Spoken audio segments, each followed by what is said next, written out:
Welcome to TECcast, a podcast exploring the intersections of technology, education, and contemplation. I'm your host, Morgan Harris, philosophy and religion teacher and resident advisor at Choate, where I also serve as our director of academic technology. For our very first episode, we welcome Craig Johnson. In addition to teaching history and political science here at Choate, Craig also serves as a day student advisor, the Model UN advisor, and a varsity tennis coach. We had such a wide-ranging conversation that we needed to spread it out over 2 free periods, the second of which we were joined by Spanish teacher, DEC member, SEED facilitator, all-gender dorm advisor, archery coach, and fellow instructional technology committee member, Sergio Lopez. So we came in expecting to ask Craig some questions about teaching, learning, and living well with technology. But as we sat down, he threw a curveball and asked me about the origins of the podcast. So that led us down a few rabbit holes that I'm really glad we explored. We talked about the pros and cons of teaching with technology, the relationship between technology and spirituality, the promise and peril of cultivating contemplative practice in a techno-capitalist system, social media's tendency to amplify idolatrous ideologies, and then we heard a bit about Craig's own teaching journey, and at the end we got a few choice Mr. Johnson music recommendations. You don't want to miss those. So I hope the spirit of our conversation gives you a feel for what we hope to do on future episodes of this podcast. On YouTube, each episode will be accompanied by scenic meditative visuals of our campus filmed over the weeks leading up to the interview. If you find the visuals distracting, feel free to minimize the window and just listen, or tune in on Apple Podcasts, where we will soon begin publishing audio-only versions of each episode. Without further ado, I give you Mr. Johnson. So the name actually for me was quite interesting because, I don't know, it's like because most, like, not even just podcasts or audio on demand or anything like that, but most level of society is trying to solve some sort of problems, right? Like, everything is set up from political podcasts to comedy podcasts or something. It's a commentary on something, and it wants to solve some. It wants to solve something. So what's with the name, and what exactly does it want to solve? Or the name is it of trying to solve something of the podcast? Yeah. Ooh, Craig, you should be a host. I might just consider it. Well, yes. The name of the podcast, TECcast, stands for Technology, Education, and Contemplation. Okay. So it's the same name as the conference that we run. That used to be TLI, Teaching and Learning Institute, okay. And now is Technology, Education, and Contemplation Conference. So It's got that TECC thing going on. Yeah, but the thing is that sometimes those three things don't work in those three things don't work in cohesion, right? They don't work as a unit, right? So if you think of technology and academia can be very insular and isolating, right? And both you and I have been in those fields for a long time, right? Yeah. And technology, really, it would be hard to convince anyone that technology is synonymous with contemplation. So how do you merge those three things? Yeah, that's such a great question. Because it feels intuitively like, wait, how could those things go together? That speaks to the need to attempt to put them together. Because it appears to me that the problematic features of our relationships with technology stem from a mindless, anti-contemplative orientation to these things. Actually, Eckhart Tolle in the retreat that we've been tuning into in moral reasoning class mentioned in, I think, the first session, and this is back in 2001, before, way before things got as crazy as they are today. Things pop off completely. Yeah, but still enough was starting to happen where he mentioned the general phenomena of science and technology do all these wonderful, amazing things, yes, and also at their core, what they can tend to do is amplify the human unconscious. So, again, you kind of see that manifesting in social media as it is today, like people getting in these super reactive, egoic stances with each other. That, in the context of moral reasoning class, directly inhibits our very ability to do what the title of that class is, to actually reason with each other.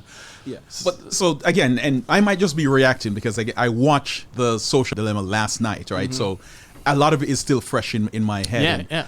I'm still kind of struggling with the concept of trying to, because right now they're mindful apps, right? And you can pay $15 a month, and so the same. Shout out Headspace. Yeah, Headspace. Yeah, the same thing that is causing you stress wants to solve your stress. So, and I feel like there's a contradiction within the title itself, and even the fact that it was a retreat, right? So like a tech retreat or a mind space app, like how do those two things kind of like work together? And maybe, since this is like the first episode, I feel like that's a good place also to start with, by trying to define those two things and see how those two things work. Because for me, I'm still trying to figure it out. Yeah, I mean, aren't we all? That's kind of why I wanted to get this podcast going, because it's an ongoing journey of discovery of, how can we cultivate a positive and healthy relationship with technology? Because can we? Well, that remains to be seen. But what I know is the case is that we live in a technological world at this point. Like, it doesn't appear like the clock is winding back on this type of society that we're completely immersed, whether we want to use them or not. Gadgets and all sorts of things are going to keep getting thrown in our faces and are going to affect society in the big picture. Like, there's no romantic escaping from that, unless you want to go, live in a monastery or something, which is totally valid and great for there some might be an app people. for that. But it's just, it really, the inspiration for this even goes back. I don't know if you've ever read the book Zen and the Art of Motorcycle Maintenance. There is a quote from that book that is featured on the Academic Tech blog on the About page. Mm-hmm. The way to solve the conflict between human values and technological needs is not to run away from technology. Interesting. That's impossible. The way to resolve the conflict is to break down the barriers of dualistic thought that prevent a real understanding of what technology is. Not an exploitation of nature, but a fusion of nature and the human spirit into a new kind of creation that transcends both. So who's Robert Pirsig again? What's his field? Is he an author specifically, or is he a tech person? He was an author. So so this book came out in 1974, and he, I believe, was a professor at Bozeman. Mm-hmm. So the book, Zen and the Art of Motorcycle Maintenance, it's like a quasi-autobiographical Chautauqua, he calls it, recounting a motorcycle trip he and his son take across country. And through the metaphors that emerge on this motorcycle trip, he explores the tension and ultimate resolution between things, like you mentioned, technology and humanity and stuff, right? That feel like irreconcilable opposites, but that we need to have some kind of synthesis, higher level synthesis on. So classical and romantic worldviews are like a big thing. So there's the bike mechanic people, and then there's their friends, the Deweeses, who are like the romantics. They're proud to kind of be Luddites. They're still riding their motorcycles. They want to enjoy the nature and the scenery, but then their motorcycles break down and they don't, they're clueless. And then the guy's like, hey, well, clearly there is an art to this practice. There's some incredible passages diving into, actually just pulled up to respond to a student's Flipgrid this morning, diving into the nature of like a subject-object relationship, not only with people, but also even with machines. So they talk about the importance of peace of mind in the relationship between a human and a machine. So then would you argue then, based off that concept from Pirsig, is that, trying to, in the modern world, trying to resist technology is futile? We have to try to find some way to live with it rather than to ignore it, or if we ignore it at our peril, kind of, so to speak. Yeah, I mean, just take our own experience in our current jobs at Show. Do you have any option to just be like, nah, technology? Yeah, but again, I'm not trying to. Well, maybe I am trying to push back on that a little bit, because the point is that I feel like technology is moving basically at the speed of light, right? So as human beings, there's no way we can keep up to say, oh, we will adapt to it. Or, one of the issues, again, and I'm kind of referencing the film from last night that I watched, is, right?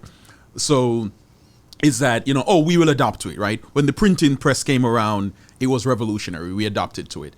When televisions came, we adapt to it. When the internet came, we adapt. So we will adapt to, social media is still 20 years old, something like that, if that old, right? Yeah. Right. It's like, we will adapt to it. But the interesting thing for me in that was that technology is moving so fast. We've never seen anything in history. So our human computer, so to speak, in no way can keep up, right? So it's just a bit, I respect Pirsig's quote, but it seems, again, I'm kind of on Team Human here. It seems a bit that we're losing, or that we're way behind. So how do we merge them, or how is there mutual respect? Yeah. If the answer were obvious, we wouldn't have to be having this conversation. Oh, true. And yeah. Oh, good God. I'm so glad you said Team Human. There's actually a podcast by a guy named Douglas Rushkoff who works at one of the CUNY schools, who is at this intersection of technology and the liberal arts, and has exactly the same concerns you've expressed, and is like, hey, how do we reclaim and honor our humanity amidst this ever-encroaching technological behemoth? So it's funny, because that brings me back to my main point then, because, and whoever that person is, I would like to have a conversation with him, because for me, that's, and again, as a liberal arts teacher, right, I teach political science and I teach history, right? And to an extent, I would consider myself, for lack of a better word, an expert in those two things, right? I think I know how to study history and I know how to study politics. Right. I think even people, and again, from the social dilemma last night, I think people who even make softwares and people who make social media still are addicted to them and still don't understand how to deal with them. Yeah. Right. Yeah. So imagine people that are studying them. Right. So again, it's like, even with liberal arts, like, how do we integrate technology into our class but make it seamless? Okay. Yeah. Such a key question. Yeah. And that's what my students, bless their hearts, they've been such important guinea pigs exploring that exact thing. So first, I think it's very important to, when you want to experiment with the technology, to, in some ways this is easier for people like us who teach term courses, because you can be like, all right, this term I'm actually committing to this approach and gonna let it play out and see how it works. Because if if you're like, oh, let's try this as like this one-off assignment thing, or let's try this thing, you're always going to be in that awkward figuring it out stage there's going to be all those hiccups that come when you need to create your accounts and set things up and all that stuff, and it's hard for kids and you to stay in the flow of things. So that I found very helpful, to be like, all right, we're going to try, for example, collaborative annotation. So this term, every assignment, if it's text, then it will be with Hypothesis, and if it's video, it'll be with Canvas Studio. But it's all in Canvas. You open up your assignment, and your assignment is to read or watch the thing and have little conversations in the sidebars with your fellow students. First week or two, it's they're getting used to it. They're like, oh, this is different. I've never done this before, so how does this work? Then midway through the term, you hear on kids' midterm reflections speaking to, oh, now that it's part of the class culture, how it actually positively impacts the way that we can spend quality time with each other in the classroom away from screens. Okay. So like you're using, and this is actually something that book right behind you, Education in a Time Between Worlds by Zach Stein, that's one of his key tenets in that book, is that educational technology in particular should not be about jamming more and more screens into our intimate class experience, but should be about utilizing what screens are good for to augment human connection in those spaces and make it so that when we are in each other's presence, we can be so fully in each other's presence because we've primed the pump for certain conversations already in that digital space, wherever anybody was while they're doing their homework. Everyone's already gotten a reference point into everyone else's mind. And then we come together and they're like, oh, yeah, Craig commented this thing on the video and I wanted to expand on that. And there's all this back and forth talk.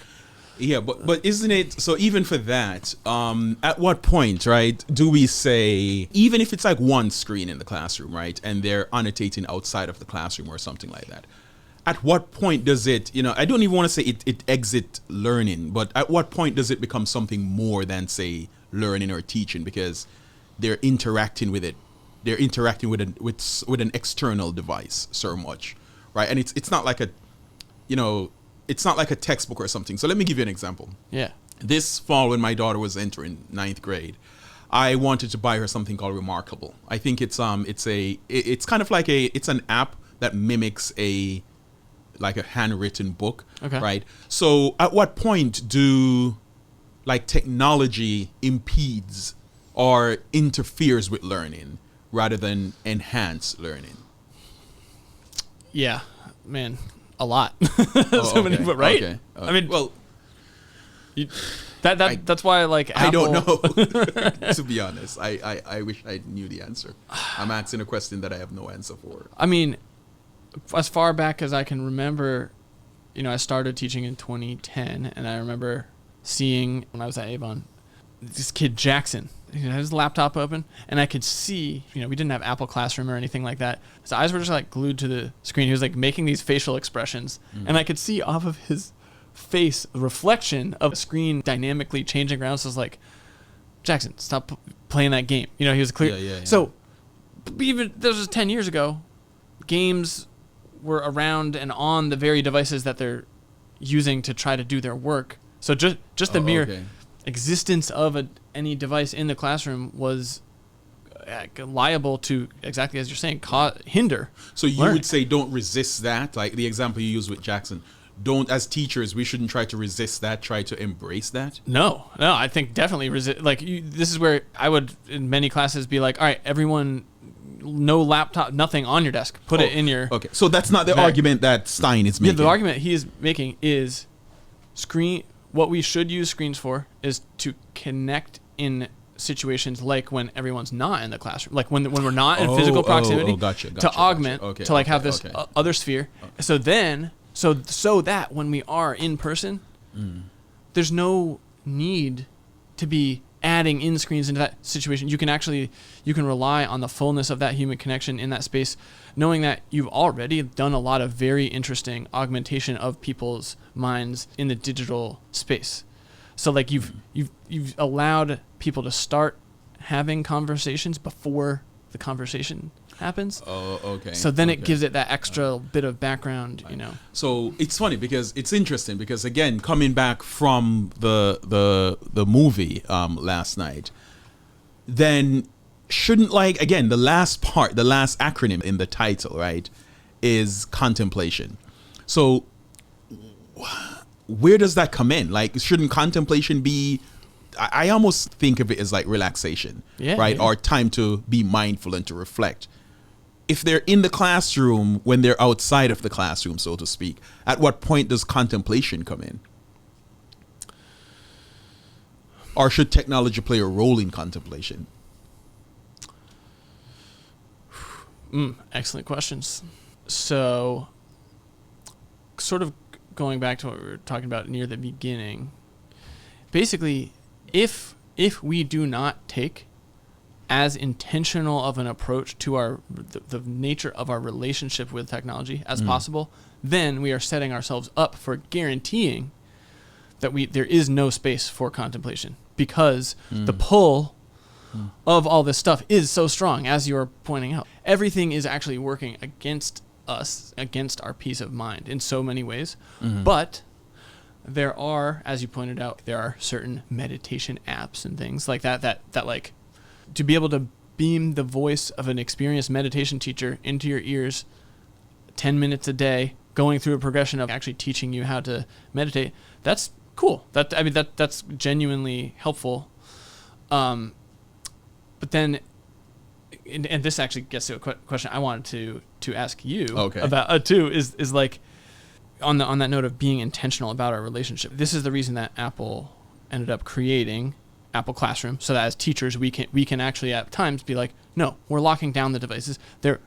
You're only allowed to have the book open. You're removing the possibility of clicking on that notification or these kind of things.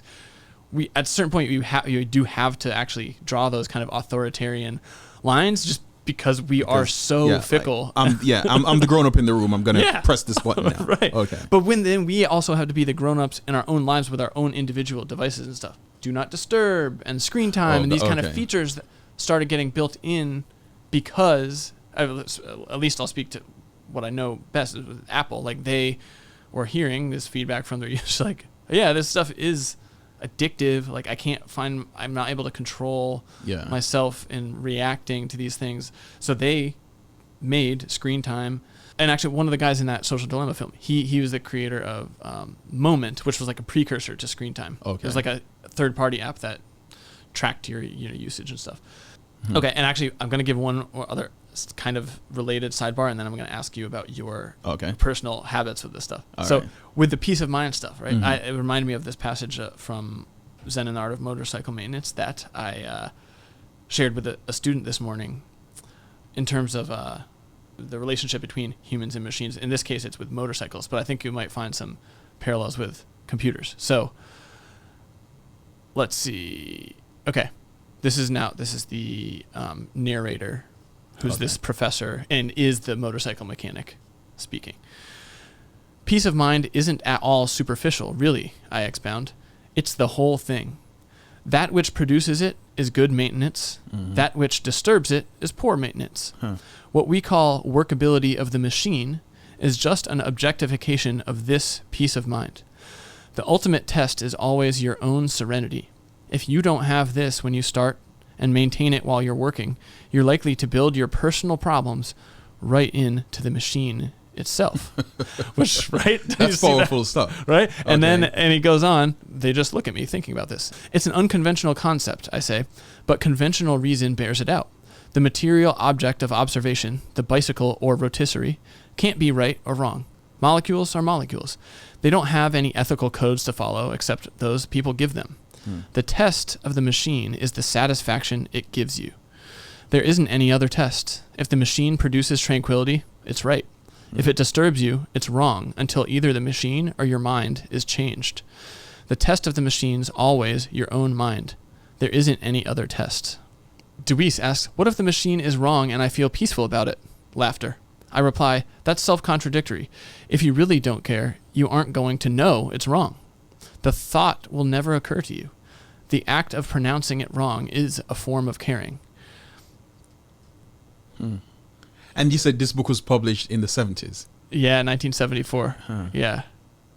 That's interesting. I'll let you ask your question because I have a comment on that. Okay, good. Well, why don't you comment on that? And then no, I'm just saying. So the last quote for me makes sense because I feel like, I knowing myself, and I think your question is going to relate to how I use this. It's kind of something similar to me as well. Like, what if the machine is broken and I'm happy with it, right? So the reply is that's impossible or it's a fallacy or something like that. But what if the machine has a glitch? What if it's broken, but I'm like, it makes me happy? What if the abandonment of the machine, getting rid of it doesn't exist anymore, is what makes me happy, right? So I've tempted for that before. You know this, but I tried to live without a mobile phone for a while, right? Because I realized where it was getting me mentally, right? It was, it was what was that? Maybe 5 years ago or something like that, right? I feel like I wasn't spending enough time with my family. My kids were getting older, right? My wife was working hard. I was working hard. When I don't want to use the word hard, but we were a lot of hours, right? We live here, we coach here, we eat here, right? And I felt like I was doing that, and then the times that I was spending, I was like in my late 30s, right? So I was like starting to contemplate, I'm a grown man, I'm grown up. I'm like, I can't just be careless I have to be conscious of everything I do right now. You know what I mean? Like, my kids are dependent on me, my wife's dependent on me, and all of that stuff. So I'm like, you know what? I'm gonna try and just basically put my phone, just not live with my phone. I literally I think I toss it on the floor out of anger, right? Yeah. But what I realized, the way I did it, it was almost like trying to quit smoking cold turkey, right? Or just basically get off something just completely, like that. And what I realized is that your relationship with technology says a lot, right, about you and how you do it, right? And sometimes I think teenagers have a better relationship with technology than we do, right? So I've had conversation with students before where, they're like, oh, I limit my time on Snapchat, or I limit my time on this. I use it 2 hours a day or something. And, now I do that for my teenage daughter, right? I have a little screen time thing where her social media use can only be this during the daytime and everything. And you set that up with Apple Screen Time? And I set that out, through Apple, right? And she's constantly calling, asking for more. But every now and then I will text her or something, and she'll be like, oh, Dad, I'm playing with my friends on the field or something like that, right? And then always like I had to reflect on my own behavior with technology, right? Because, my email is on my phone, I have friends in Boston, I have friends in Miami, I have friends in New York, I have friends back home in Jamaica, I have friends in the UK, right?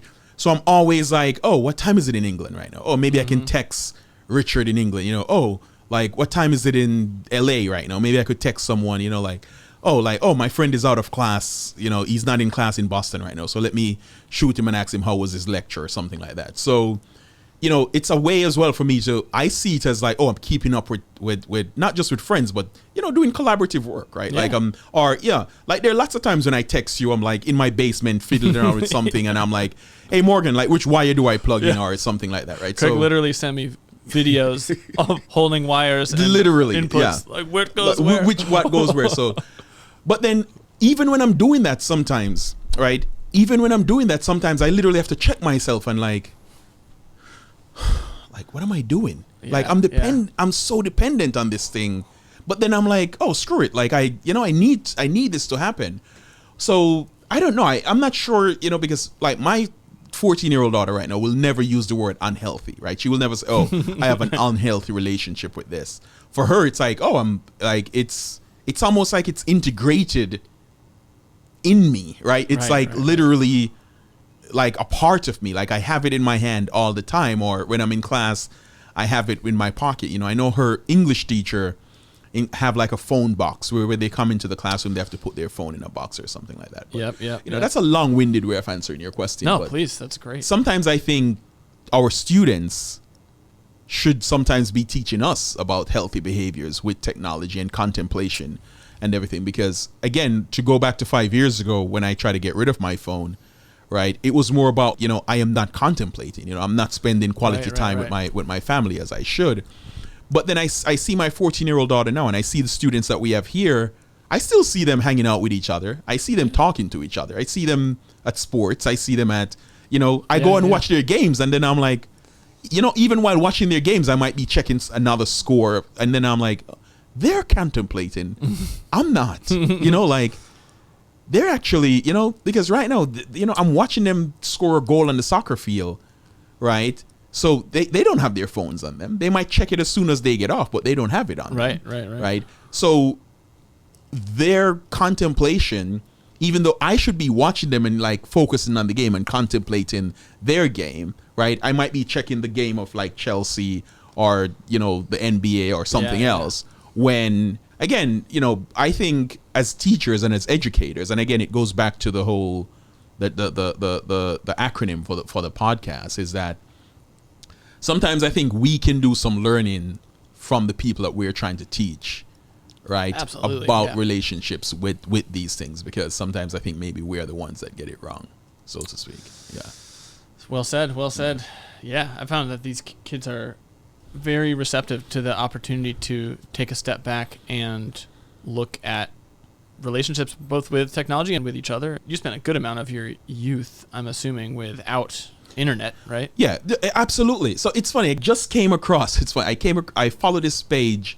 It's a page about like kids in Africa, right? Kids in sub-Saharan Africa, in mostly in the Western countries in the West Africa, and it was talking about.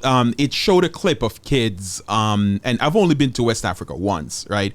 But there are lots of similarities between the way I grew up in Jamaica, in rural Jamaica, and with the way kids grew up in rural Ghana, right? Like there are not a lot of basically you play outside, right? And this video was of a bunch of kids sliding down like a little mud path and falling off into like a ditch of water, Nice. And it looked so much fun. And I remember doing that when I was a kid. The caption said something to the effect of like, you don't need technology to be happy, right? And I remember, growing up, it was like, I kind of grew up like almost like really what one could call a commune, right? Like, my cousins live up the street, basically everyone in maybe about like a 15-mile radius was either a family member or people that live within my tribe, so to speak, right? Like, we go to the same church or we go to the same something, right? And sometimes I find myself almost like wanting to like just move to rural Vermont and like replicate that, get that back. But then I'm like, oh, whenever I think of that, the first thing I think of is like, it's almost like, because I remember when I was at Wesleyan, and maybe this is not, I'm sure it's not unique to Wesleyan, but Wesleyan maybe promotes this a little bit. There were lots of kids who were talking about like living off the grid and like making their own pants and and all of that stuff. And I remember one kid that said to the effect of like, oh, I want to move to Vermont and like live. And there was a kid from Vermont up, basically kind of talking them out of it. Like, it's not as romantic as you think it would be.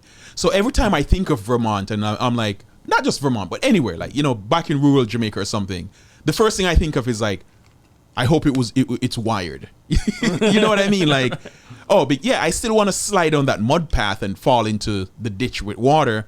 But as soon as I do that and wash off, I want to go back and check my email or check the scores or, check if someone posts something that I like or, if you know what I mean? So,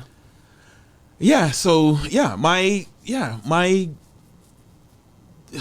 I don't know, like the perfect world for me right now would be like, again, I'm not resistant to technology or anything. I think I see the benefit of what technology has done basically across the board. But again, it goes back to like as a political science teacher, I also see the negative effects of it, right? Because, even if we go back to like the Arab Spring and all of that stuff, people were applauding technology for the role it played.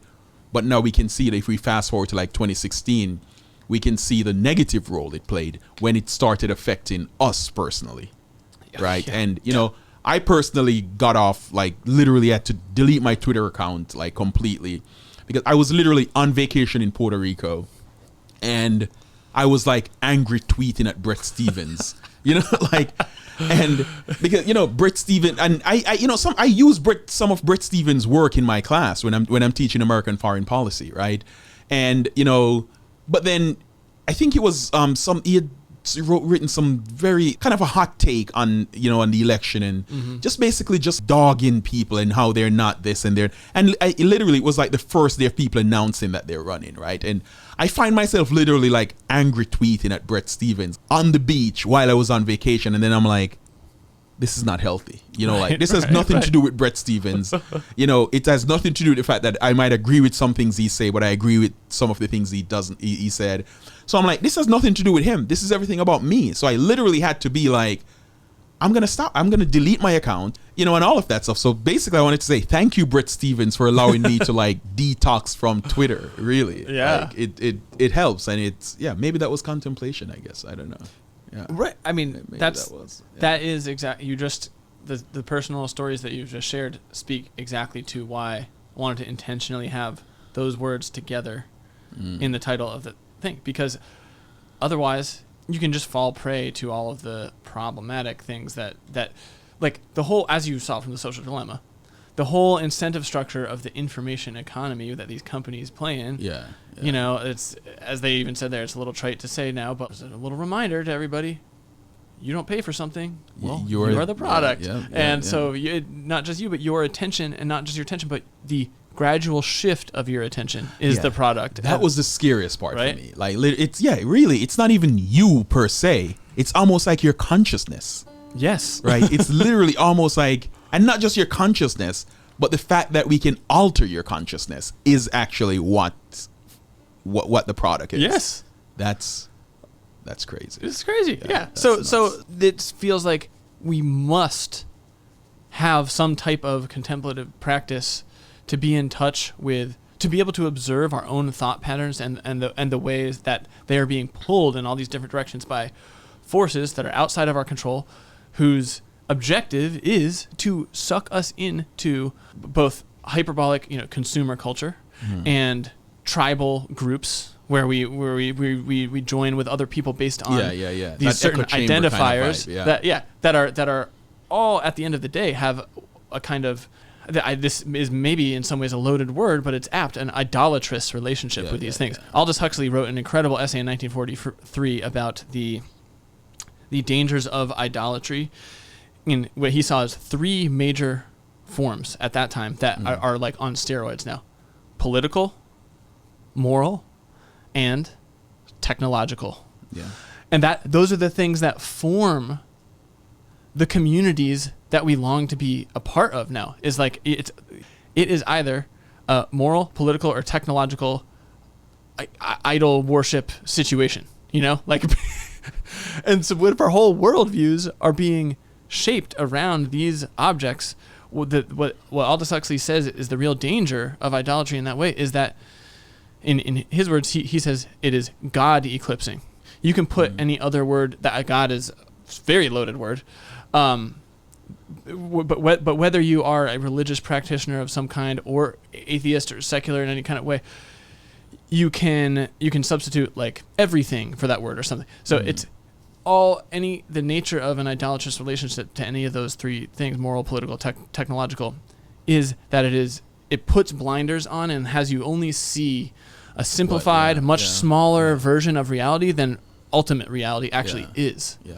And if we're not in touch with some transcendent reference point altogether as humans, how can we work toward anything together? If our reference points are all only in these so enclosed narrow, little groups, how do we work together? Yeah. You have blinders on.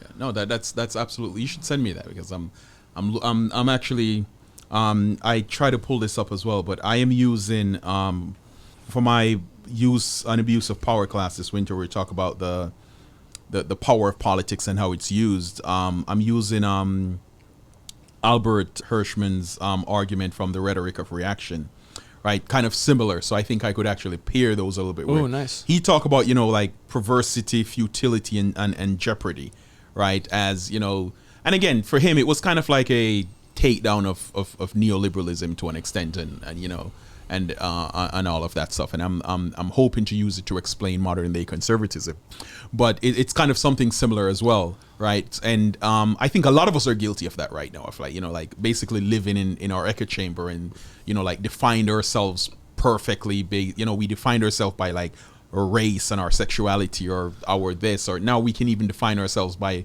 literally by regionally, like where I live completely, like the balkanization of culture, right? Like, I live over here and I live on the east side and I live on the west side, or, I live in the north or I live in the south, or, and all of those things. And I completely agree with that. And those are topics that I personally want to explore a bit further, and basically at the deep level to kind of like to better serve not just my students, but really myself. Yeah. And if you serve yourself well, then you are going to serve the world well. If you don't cultivate, if you are not in touch with the nature of your own being, then you're going to bring whatever anxieties and stuff that you have not examined into whatever you're doing. Yeah. And what kind of world is that? Well, turn on cable news. That's exactly the world that we have. Exactly.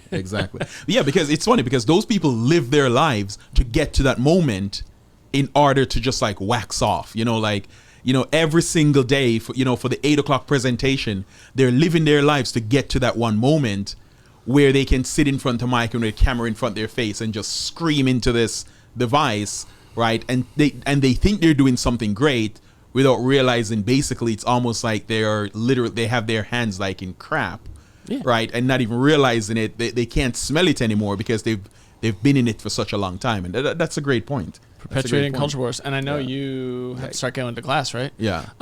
Dude, we should do this again. Should we do a part 2? Like, because I have some biographical stuff I want to ask you about, like how you got into teaching and all that stuff. All right, this is part 1 to be continued, and we'll stitch it all together in post. Sounds good. Craig, Mr. Johnson. I can't wait to hear it. Respect.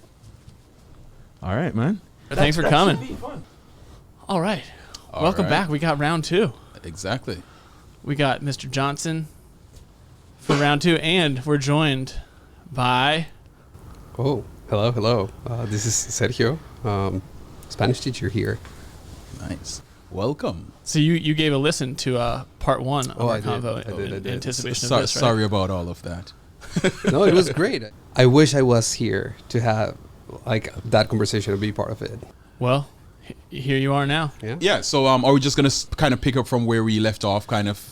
To an extent, There was a couple things from the stuff that you asked me at the beginning that I wanted to follow up on first, and then we'll dive into other stuff. So, you were asking about like why the title, why I combined these 3 words, technology, education, and contemplation, into one thing, and I meant to say then that in addition to just cultivating the right state of mind to have a certain kind of healthy relationship with our devices and stuff, it's also very interesting to think of contemplative practices as spiritual technologies themselves, like ways to help us upgrade our own internal operating systems as humans, right?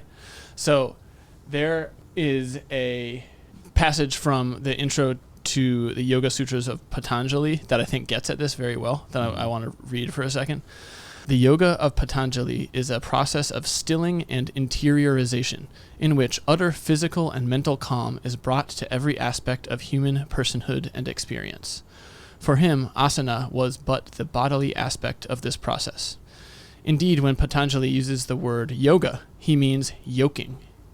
Its root, yuj, is a direct forerunner of the modern word yoke. The practice of yoga is meant to rein in the tendency of consciousness to gravitate toward external things, to identify with them, and try to locate happiness in them. Steady practice at yoking teaches consciousness how to turn inward toward itself and realize the true nature of its underlying awareness.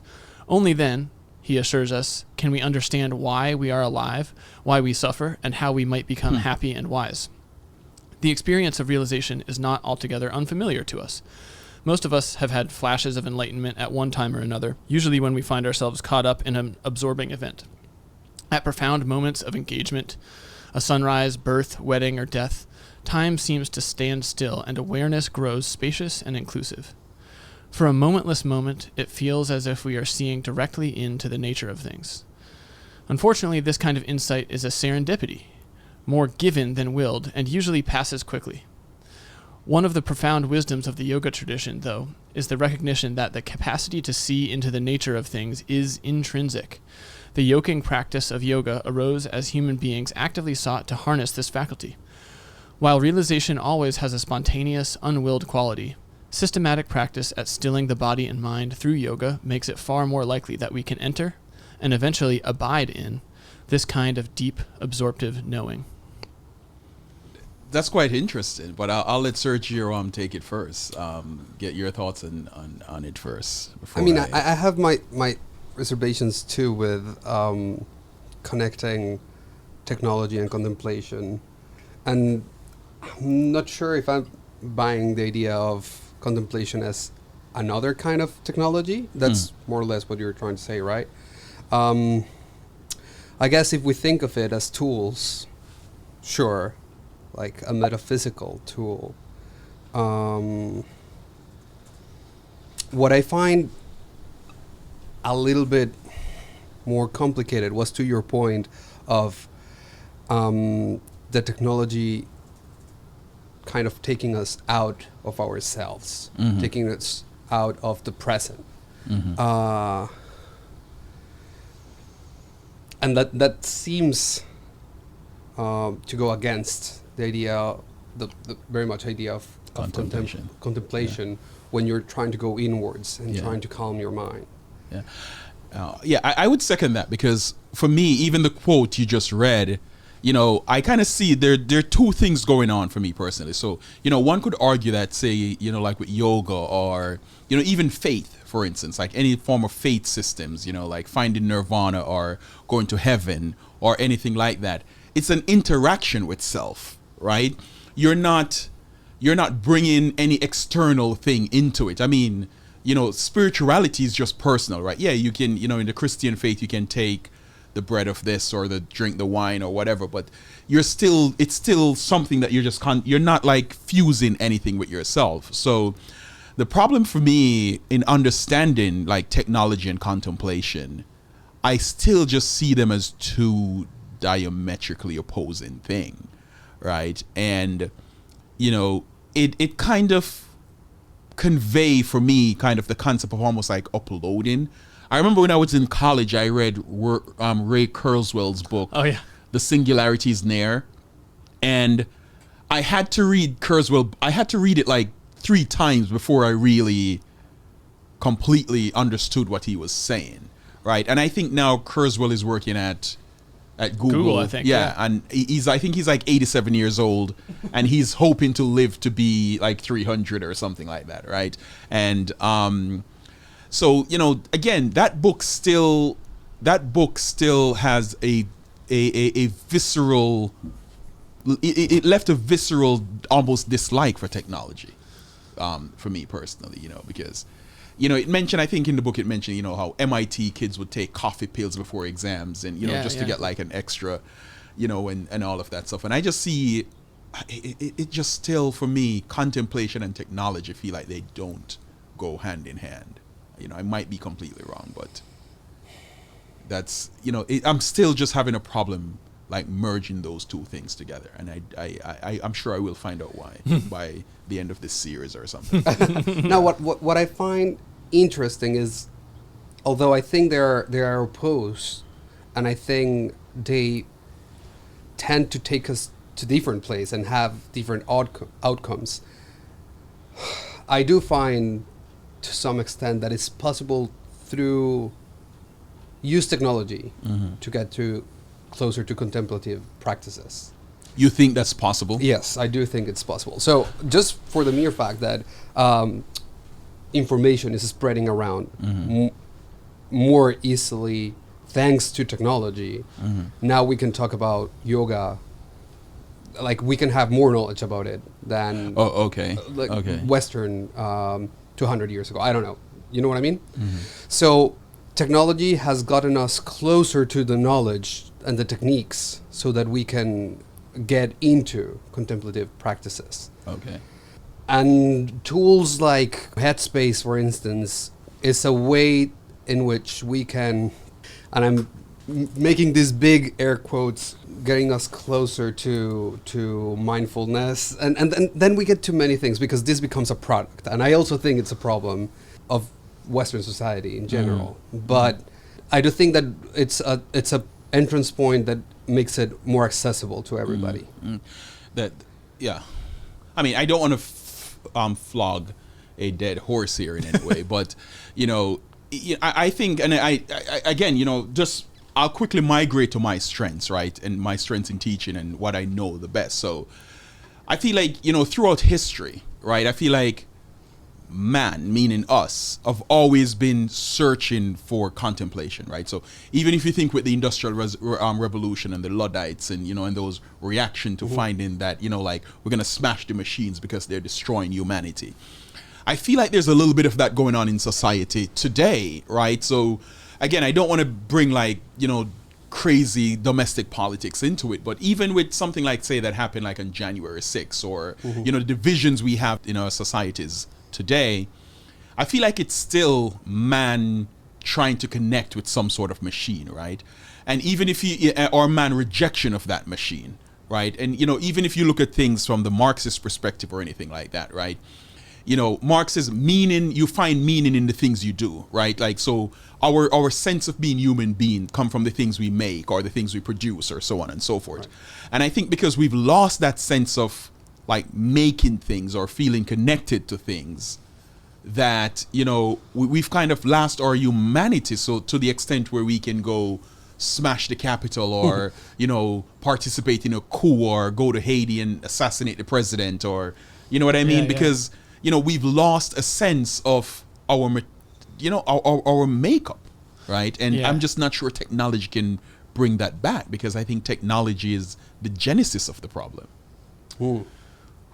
Ooh, that's some good stuff, Craig. I don't know if you saw the gears spinning in my head as you were speaking, because that brings up two things in my mind. I think, okay, let's go this route first. So on October 6th, I received an email from Soren at Wisdom 2.0. This is the guy who created this conference that I went to in 2019 and I'm going back to again this year.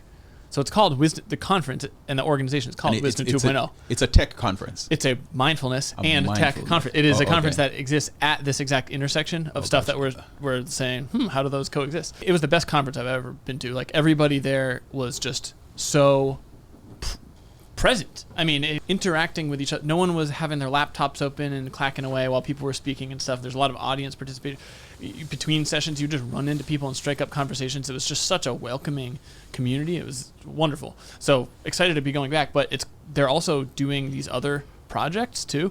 So this email says announcing Wisdom Ventures, and we see a photo here that includes Jack Kornfield, like legendary meditation teacher.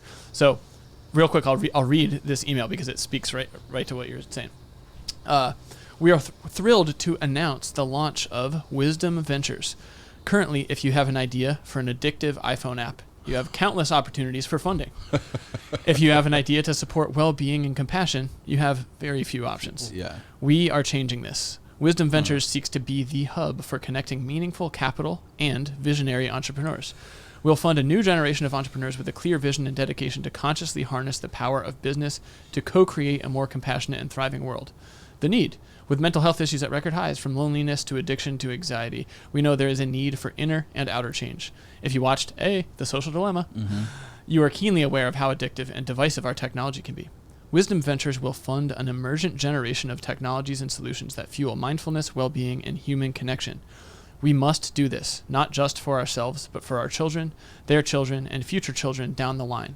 They need technology that serves their well-being, not enhances their addictions. The opportunity. It's time for a change. We can do better, and it takes each one of us doing our part. The seeds we plant now determine our future.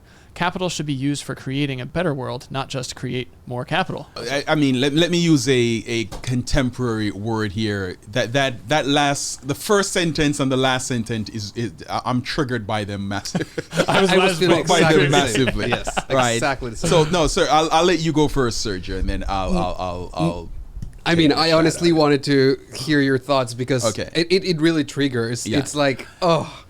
And again, I always say this to my students, and it's okay, for me to say. I think it's very important for us to kind of check our biases at the door, right? So I'll check my bias at the door right now. Is that I'm from Jamaica, which basically gains its independence in 1962, so it's relatively a new nation. Right, and it's completely a developing nation, and for a very long time was, for a lack of a better word, an underdeveloped nation. Right, so for me, even using Walter Rodney's thesis, or using Hegelian dialectics or Marxian dialectics or anything. For me, in order to have development, you have to have underdevelopment. Right, in order to have rich, you have to have poor. In order to have, but there's no such thing as, in order to have good technology, we need bad technology, right? I feel like there's to an extent, there's a fallacy of language going on there, right? There's it's kind of the classic argument of like, we need more good guys with guns than bad guys with guns kind of argument. And in no way I'm trying to make this political, because I know we're talking about the intersection of tech and education.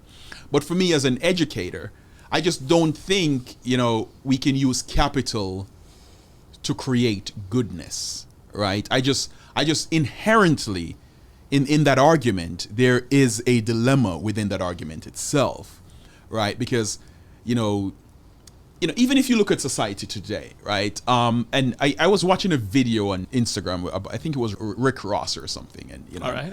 I'm not a big Rick Ross fan, but, I know Hustling was an amazing song, right? But he's a very wealthy guy now, right? And a lot of it is more from investment than from music itself. And the argument he was making was that, the reason why, what keeps him going today is making more money. And for me, I'm like, and the people that interviewed him on the podcast that he was on, they were like applauding him and like, yeah, man, you gotta hustle, homie, you gotta this and you gotta that. And I'm like, what's wrong with that sentence? There's something fundamentally wrong with that sentence. Like, okay, I came from the hood. I was poor. I rapped. I made some money. I made like $40 million, or I made X amount of millions. But now I'm addicted to making more money. And that's a concept for me when it comes to capital, especially financial capital, right? Oh, yeah. Once you become a millionaire, you want to become a billionaire. Once you become a billionaire, you want to become a super billionaire, right? And once you become a billionaire, your job is not to lose that money, right?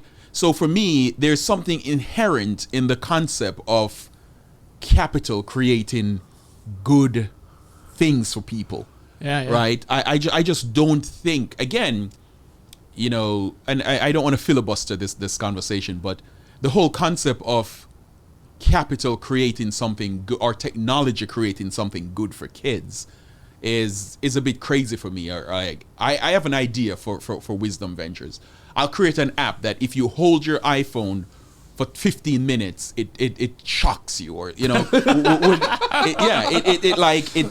gets so hot in your hand that you have to put it down. Would they fund something like that? Propose I'm going to it. go with a no. Right? I mean, I don't know if I'm as far in the spectrum as with you, but definitely along the lines. I do think capital can bring positive things. I'm not sure if it's intentional. Positive for other people that is not self. And the only thing I can feel when I hear these words and the phrasing that is used in this email is like, oh, this is just it's just like a person trying to buy heaven. It's just like a person trying to wash the scenes of having money, and now that I have money, I want to do good because I have enough money to to help people. You guys are speaking to such a key unintended consequence of the Western Enlightenment, and I put air quotes on Enlightenment here because what the Western Enlightenment did, capitalism emerged so strongly from that. There was so much focus on the objective world out there, at the expense of the sort of more mystical connection to things, which is what you guys are kind of absolutely getting at, and that is exactly what leads to the infinite. The limit, there is no limit to greed when you go in that direction. When you put happiness in external objects, it will never end. You're filling a limitless hole. And then this kind of goes back a little bit to one of the Zen and the Art of Motorcycle Maintenance quotations we looked at yesterday. If you take that mindset into a product that's being made, it can create more of that same problematic mindset. And that leads us to this Eckhart Tolle clip that I wanted you guys to listen to. That is near the beginning of session 6, which we just listened to with moral reasoning class. He said something here that gets right to that idea that the things that we make reflect the states of consciousness that we're in when we're going into it, and the power that lies in that. So let's give this a listen. The idea of being present with what you do is contained in the Japanese tea ceremony, for example, but it's become formalized now after hundreds of years. You just go through the motions. It's become purely a technique for many people. But originally, it's performing an action or a sequence of actions in which no action is a means to an end. There's a fullness of attention there. And that means there's a quality in what you do, suddenly, that is absent when the doing is a means to an end. A qualitative difference, you can actually feel what quality means when you compare an action that is a means to an end and an action that is done in the state of presence. It is of high quality. And if you were making something as part of your action, engaged in some kind of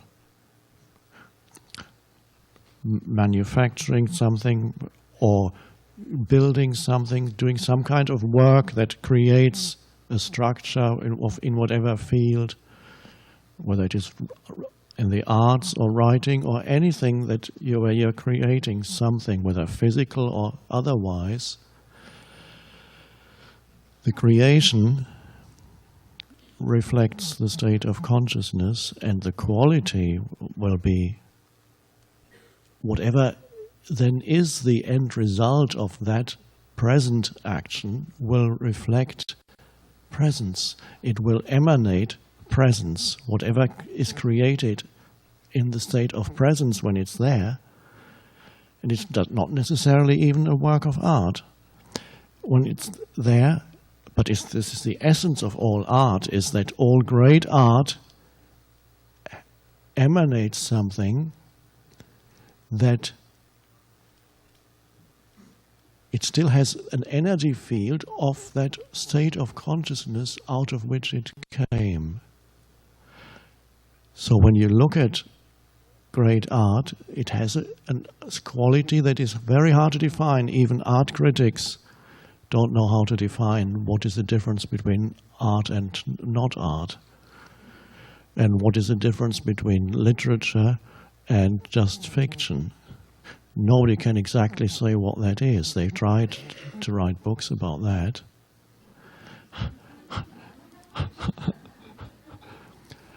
So it cannot be grasped or defined. It is an ineffable quality that is a reflection of the state of consciousness out of which this form arose. And now the beauty of it is you don't need to become an artist, because your whole life is this work of art. Your whole life and the conditions of your life, that is your work of art. So whether or not you're engaged in making something, in one way or another, everybody is making something, the external structures of your life. So this quality is not there when it's a means to an end. So anything that is, a lot of what is being manufactured in our civilization is a means to an end. It's not, it doesn't contain that essence of presence. It's done because it's a means to an end. The end is, we need to produce enough to make a profit, and so you produce one after another. That is exactly the dynamic that is continuously explored in Zen and the Art of Motorcycle Maintenance, specifically that word quality. Like that, the whole book is this search for that, what is that ineffable quality? And when I read that book for the first time back in 2010, I was very struck. But like it occurred to me immediately, oh, this describes the difference. You might laugh at this, Sergio. The difference in end user experience with using an Apple product versus how a lot of the PC world had been up to that point. Steve Jobs, in his original vision for the Mac, he was not thinking like, how do we make a product? He was like an artist who cared about making an experience that was beautiful and that resonated with that quality of presence and peace of mind. And he happened to be, do you guys know the like origin story of how he like saw the interface? So he was tripping on LSD while out in the fields, and he was just hearing Bach in his head and was like conducting the wheat fields. And then this vision of the fusion of hardware and software into one coherent kind of interface came to him. And then, then of course they went and like saw Xerox and ripped off what they had already been, working on that front. But that seed of vision of like, oh, this direct, peaceful, joyful kind of non-dual. Yeah. So he wanted experience. a machine that we could interact with, like almost like interchangeably. This was like natural, more natural. That didn't have that gross quality, which Eckhart Tolle was just talking about. Of like, oh, this is clearly just something that was just mass produced to just churn and quick quarterly profit and like on to the disposable next kind of thing. Yeah. Like, okay. Yeah, I agree to some extent. Like, absolutely, there are people that are artists, there are people that are designers, but there's still an interest of profit, and people who take advantage of the artist or the designer to make some profit. Yeah. Right. Yeah. So I can see some of what Morgan just explained in the iPhone, right? Because we For sure. you can see a little bit of like whatever Jobs' initial vision was from his LSD trip. We use our fingers, right? It's in our hand, it's in our palm, and all of that stuff. But for me, and this goes along with what you were saying a little bit, the fundamental difference there is that I can go to a museum, right? Or, let's say I go to the Yale Museum of African Art, or, the Met or something. I can stand there for hours looking at a piece of art, but it's still, I am with mind, body, and spirit, right? I am standing there, like physically looking at it. And regardless of what I'm getting from it, that experience belongs to me, right? There is at no point at all when I'm interacting with my mobile phone is that experience is just for me, right? So, one of the things for myself, really, like every night before I go to bed, like I'm a big watch guy, right? So I'm big into the watch hobby. So I follow a lot of aureologists on Instagram. Like aureologists, I've never heard that word. Yeah. Basically, it's like a watch nerd. Yeah. So a lot of guys that have 200 watches, guys that have 5 watches, guys that have spent millions and millions of dollars on watches, and people that have spent $5 on watches, right? And both of them enjoy the hobby the same way. But for me, it's like I would lay in bed and flip through Instagram messages about watches. But that's, even though I'm enjoying it, I'm having fun doing it, and it's a feast for my eyes. Instagram and Facebook is still collecting data on me, knowing that he likes this, so I'm gonna send them this, I'm gonna send them more. So it's still not an interaction. Like it's completely different from going to the museum and looking at a piece of art, where the art is not demanding anything of me, right? My phone is always, technology is always demanding something from me, right? And I think that there's a fundamental difference there. It goes back to my analogy of like creating an app that makes the phone flaming hot in your hand, so you have to put it down and you can't take it up for another 45 minutes or something like that. That is actually trademark. You can't touch that thing, right? Like it's right. So it's for me, I just feel like there is, again, I don't care what state Jobs was in, right? He could be in the most trippiest of trip state, like Marley wrote lots of songs when he was high, right? Like Lennon wrote lots of songs when he was high. The Stones wrote beautiful songs when they were like completely out of this world, right? But the thing is that, again, for them, that was like they gave something, right? One could argue that, when they wrote those songs, they weren't trying to make money, but they were. Yeah. Right? Even though they were in that state of like just completely out of this world kind of state. I remember hearing even Pink Floyd talking about with Dark Side of the Moon, like they had actually a goal of becoming filthy rich. Yeah, even though they were, exactly. Or even if it's not about money, it's about fame, and it's related to status, which is also capital anyways. Yeah. So I just don't believe that, even the origin story of Jobs, again, and I'm not a technology expert, and I'm not gonna I'm not gonna argue. I remember when I was on Twitter, there's this Jamaican entrepreneur that runs a hedge fund, basically a finance capital thing out of Florida, and he and I normally used to get into arguments because he's always like, I want to be the Jamaican Steve Jobs, and I'm like, dude, you lack ambition. Like if you want to be a Steve Jobs, you're basically saying I want to be someone that exploits people, right? And he completely didn't see it that way. For him it was like, no, I want to be big. I want to be this. I'm like, no, why not want to be Gandhi or Garvey or, and again, I'm not trying to be some hippie or anything in any way, but why Jobs, or why someone like that? Because I still think, you said about this, copying Xerox and, protecting IP and all of those things, right? So I still think technology is designed to demand something from us, right? Especially in our current economic paradigm. Yeah. Were you gonna say something, Sergio? I mean, I think to your point, it's really true, and I'm still processing this idea of art versus technology to some extent.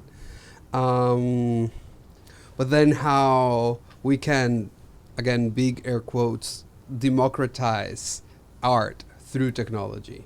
How now I'm able to visit museums thanks to, I think it was a project by Google, right?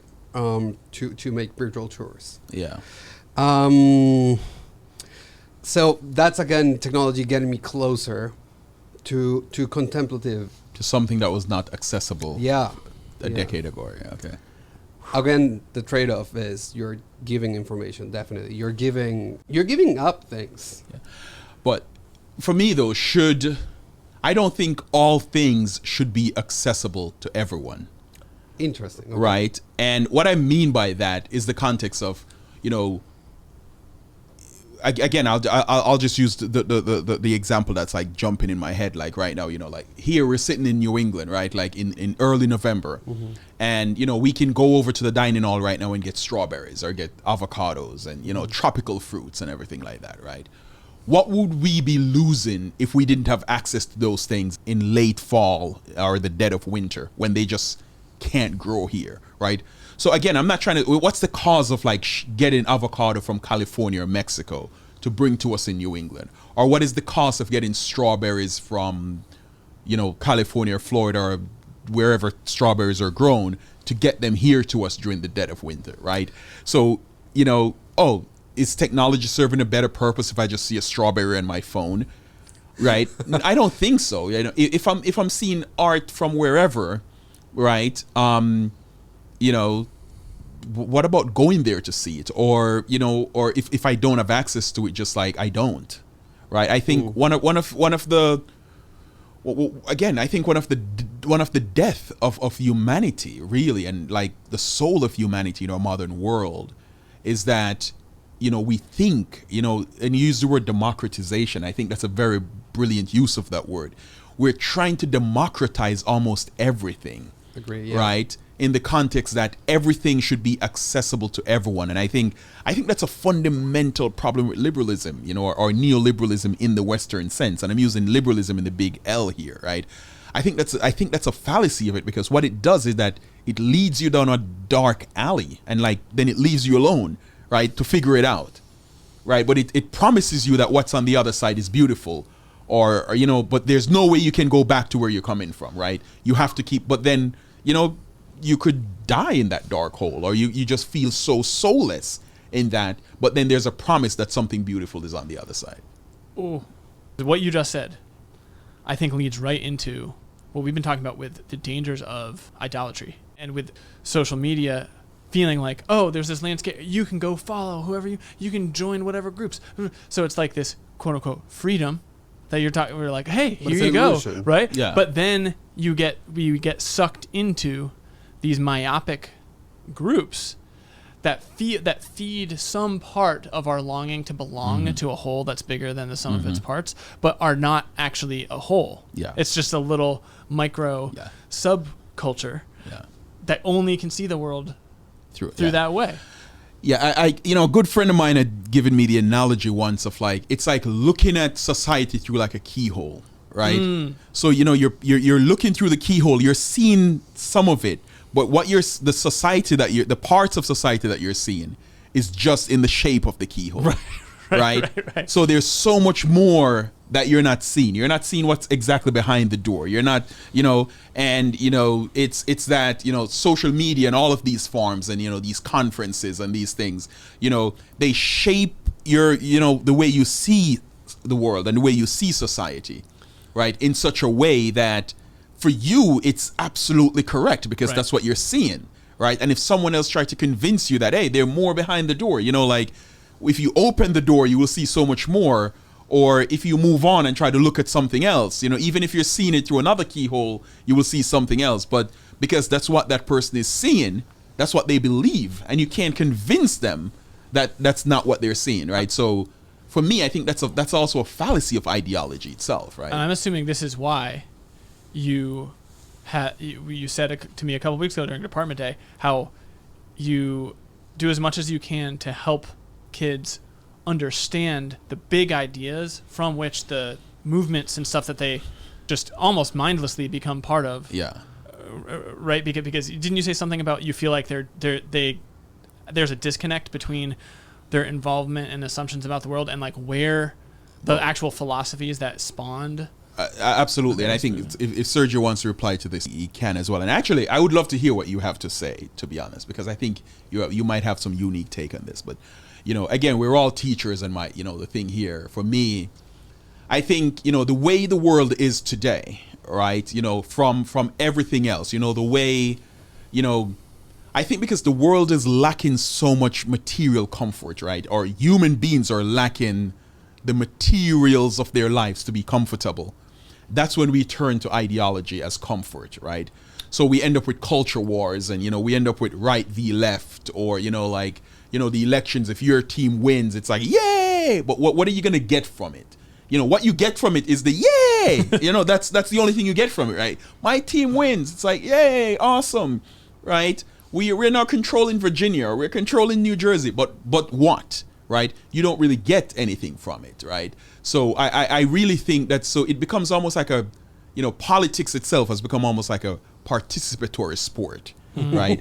So, for me, I think one of the things, and again, teaching as a teacher of political science and history, I think one of my jobs, regardless of the kid I'm teaching, whenever a 14-year-old comes to my class, or an 18-year-old and say, oh, I'm a liberal or I'm a conservative, it means nothing to me. It literally means nothing, because again, I'm in my 40s, and I'm still trying to figure out what I am exactly, or who I am. So when people say, oh, I'm attached to this, or I'm this, or I'm that, I think it's more for faith belief, right? Like, I can say deep down, someone can say, oh, I'm a Christian, right? Or someone could say I'm Catholic, or someone could say, oh, for me personally, I love poetry and all of people. I can say, I'm a Rastafari, I'm a Rastaman, or I'm a Buddhist, or I'm a Zen. I think that means more today in the world than when someone say, oh, I'm liberal, or I'm conservative, or I'm this, or I'm Marxist, or I'm that, or I'm liberal, or whatever. Because those words have no meaning in today's society. So one of the things for me is to almost to get people to understand what led you to that, more so than understand what that is. Yeah, I find it interesting because I have my issues with democracy, but I don't necessarily believe that it's fully just an illusion. And I think we see the effects of electing and your team winning, right? Like, you're saying you only get the celebration, but then there's more than that. Like, you can see the effects of the mask mandates in the different states, and that has a real effect. So, and you can see how those lines have been divided politically, right? So what can you say about that in that sense? Isn't that something real that you get from voting? Yeah, to an extent, but even if you see, if you take, again, let's see if we can bring, even if we bring technology back into it, right? You can see where even in Florida, right? Even with the governor, and the governor is saying, I'm vaccinated, but I'm not going to force anyone else to vaccinate. Deep down, what he's saying, he's just cheering for his team, right? He's just saying, my team doesn't want me to tell everyone to vaccinate it, so I'm going to cheer for my team, right? My team is the Jets, and the Jets wear blue, so I'm going to wear blue too, even if my favorite color is pink, right? So I think that's really what he's saying. However, one could argue, and I'm sure to an extent, if you do some sort of technological survey or blind survey where people don't think their things will be published, most people in Florida to an extent will say, you know what, I think mass works, I think it's a good thing, right?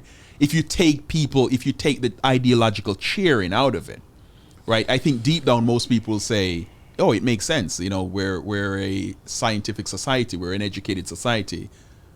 These things, we should follow the science. But because your team is telling you not to, right?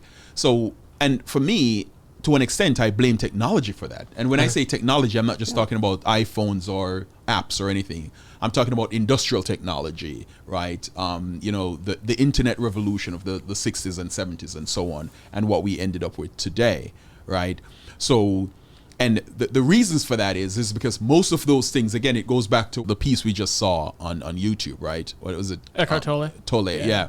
What he was talking about is that, what were your motives for building these things, right? What were, what state of mind were you in when you build these things? And for me, in the current material world that we have, most of what we create is not for the beauty of it, or for the art of it, or for even headspace, and I feel like we're picking on headspace and, Right. and all of those things. But even those things, they're not created for humanity. They're created for the exploitation of humanity, right? Yeah, and I agree to that point. And actually, would like to quickly connect that with something you mentioned in the last recording. You read an excerpt of Zen, The Art of Motorcycling. Yeah, mechanics. You got to read this book. I got to read it. That's a proud Yeah. motorcycle owner. Absolutely, but I don't fully remember the quote, but it was to some end, like technology is neutral, basically. I just think it, like technology, I'm afraid of technology exceeding us, and we're getting closer to that. I think and it. closer I to think it already has. Yeah, correct. So that's what I'm pointing out, right? Like I don't think Right. this author had that in mind in that moment, because couldn't get to what we have That's now. in technology. serious extrapolation from Yeah. late 60s, early 70s. I got to be in Suffield at 3:30, so I actually got to bounce. Okay, cool. This is where, for me, living on campus now is actually, because we could record like 4 hours of this and like chop it up, but I really got to slide. I wanted to ask you about how you got into teaching. Oh, sure. I guess I can answer that quickly. How did I get into teaching? Yeah. For me, it was almost accidental, to be honest, because, after I left Jamaica, I went to college in England. And, again, I'm from rural Jamaica, right? So it's not like I'm from Kingston or Montego Bay or one of the cities, right? So I'm from rural Jamaica. And where I'm from in Jamaica is like, basically, the zenith of what you can do is to go work in an hotel, right? Like, after high school, you go work at a resort and, you might want to be, if you're ambitious, you can be the front desk manager or, someone that tourists love when they come and smiles with. And I know from I was a kid, I didn't want any of that, like I wanted nothing to do with that.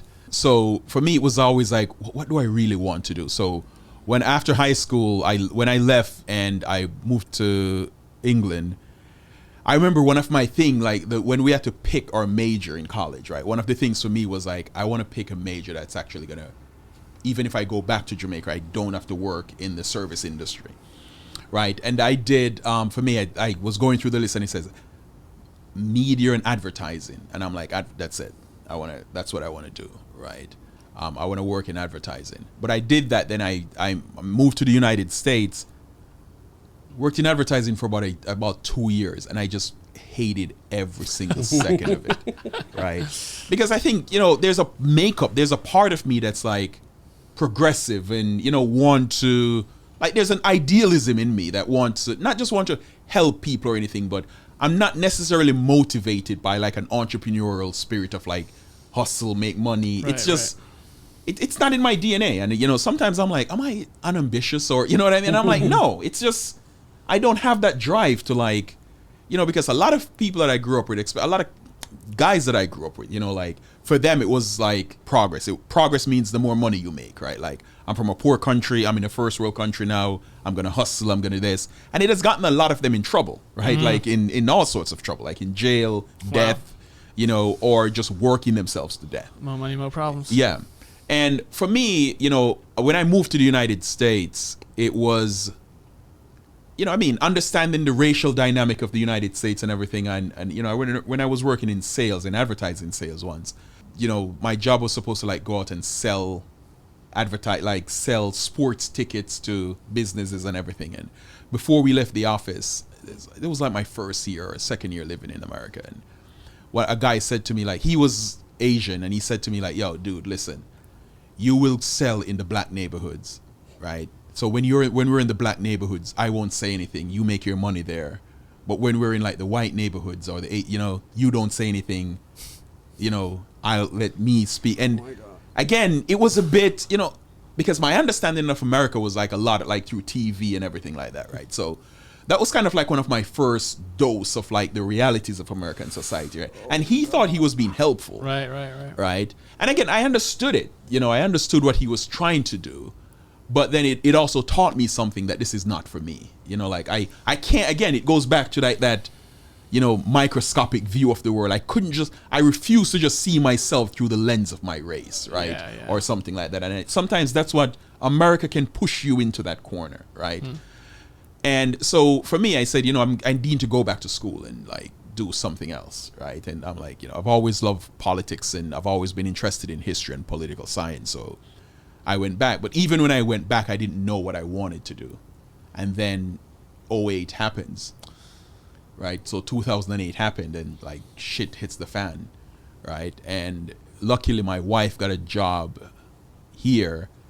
And she went to Loomis, and then she was just like, so I had signed up to do a PhD program at UMass Amherst and everything, because I'm like, what's that? I'm going to teach. Yeah. I want to teach. But for me, teaching always meant like get a PhD and teach at the college level. And I think I ended up going to like a job fair at Loomis or something, and and then they're like, oh, boarding school, and I'm like, what? This is kind of similar to college, right? But they give you a house, right? And and all of that. You don't need a PhD, and you don't need a PhD, and I'm like, okay, college, screw you, right? So that's really, so it really just happened as a result of 2008 with the crash and the crisis, and kind of just opportunism, because my wife got a job here. And none of us, she's from Connecticut. We didn't want to come back to Connecticut, right? But, like the jobs they were dried up in Miami and Atlanta and everything like that. Yeah. So we're like, okay, like, at this point you move back where your family is, right? And, I have only been living in the country, like I think at that time, like 7 years. Mm-hmm. So it was like, okay, wherever you go, I'll go. And, Connecticut is just boarding schools and gas stations, right? So I'm like, I don't want to work at a gas station, so I'll work at a boarding school. Nice. And that's basically been it since then. Well, glad it worked out that way, and we get to have you as part of the Cho community. I and I'll know, let you get to Suffield, Yeah. but there's one very last thing that you can answer in one sentence. Yeah. Music recommendation for other faculty who find themselves grading and class planning and stuff. Drop some tunes. It's funny, like, and we're talking about technology, so I'll actually use my phone to do this. And seriously, you should check this out. What I've been listening to while I've been grading just now, I came, obviously, roots reggae is always banging in my phone, right? Oh yeah. But I actually came across Tibetan Zen music. Interesting. Oh, nice. With like the throat singing? Yeah, with but also with like these, things playing in the background and just these beautiful voices. Like, so I just go like Tibetan meditation music. Okay. And it is just always it's almost like meditation music, right? And it's not like crappy meditation music that Spotify recommends to you, right? With waterfall. It's it's tonal music, it's voice music, but it's very nice. And also, I listen to a lot of Russian music when I'm grading as well. Like, cool. Shostakovich and I think this gets into the yeah. product versus art thing and technology, and that music that you get in Spotify that is just made to make money versus the piece of art. Yeah, but honest. So if music recommendation, for me, it would have to be. Like, I mean, roots reggae music is not for everyone, right? But my go-to music for when I'm like grading and I have to get stuff done, Antonin Dvorak Symphony No. 9. Nice. Right. So the New World Symphony. It's beautiful. All right, I'm out. Thank you, Craig. Appreciate it. Dude, I'm sorry I got to run. No, all good, all good. Thanks for tuning in to TECcast. If you enjoyed the conversation, please like, subscribe, and share. And if you're on Twitter, you can stay in touch with us there. Our handle is @ChoteAT. For the winter term, we'll be interviewing the person behind the Arts Department's Emerging Media program, Smita Sen, and we'll plan to publish that episode in March. Until then, best wishes on a smooth start to 2022. Thanks again for listening.